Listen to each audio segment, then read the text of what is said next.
বাবা বাবা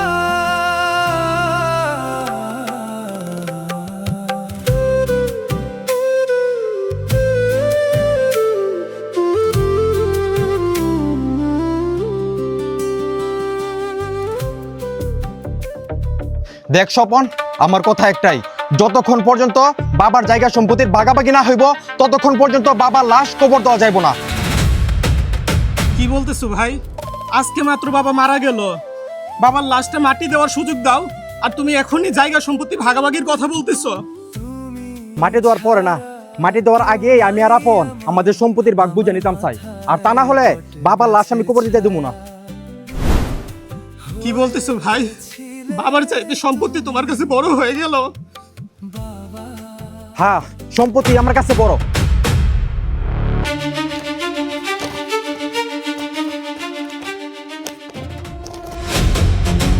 ভাই, সম্পত্তি আমার লাগবো না, আগে আমার বাপের মারি দিয়াই। বাবা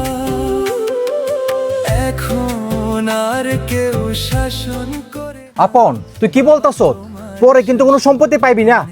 ভাই, আমার এই সম্পদ লাগবো না, আল্লাহ চাইলে আমার সম্পদ এমনি আসবে। বাবা আপন, তুই সম্পত্তি নিলে নিবি, না নিলে নাই, আমি ঠিকই সম্পত্তি নেবো, আমার সম্পত্তি লাগবই। এই থামো।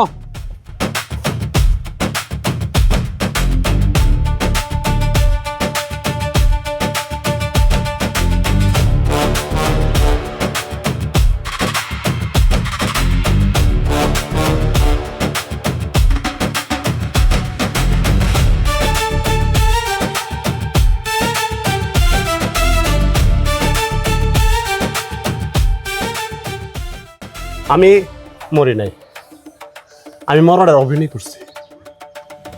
মরার অভিনয় কেন করছি জানোস? আমার অনেক শখ ছিল।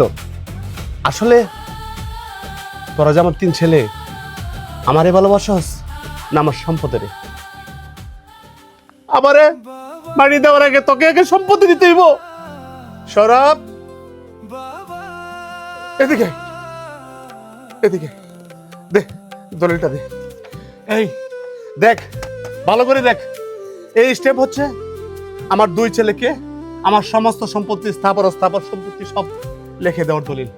ভালো করে দেখ, স্বপন আর আপনের নামে আমি সব লিখে দিয়েছি। আর এই যে স্টেপ, যেখানে তোকে আমি ত্যায্য করে দিয়েছি, আমার স্থাবর স্থাবর সম্পত্তির তোর কোনো অংশ নেই, আমার হৃদয়ের মনিক ভেঙে নেই। বাবা, বাবা, আমার সম্পত্তি লাগতো না বাবা, তুমি আমার ক্ষমা করে দাও, আমি বুঝতে পারছি না বাবা, আমার ভুল হয়ে গেছে, তুমি আমার ক্ষমা করে দাও। কুলাঙ্গার! এখন আর কেউ শাসন এই আপন, স্বপন, চল। তোমার শাসন তোর মতো কুলাঙ্গার আর আমার দরকার নাই।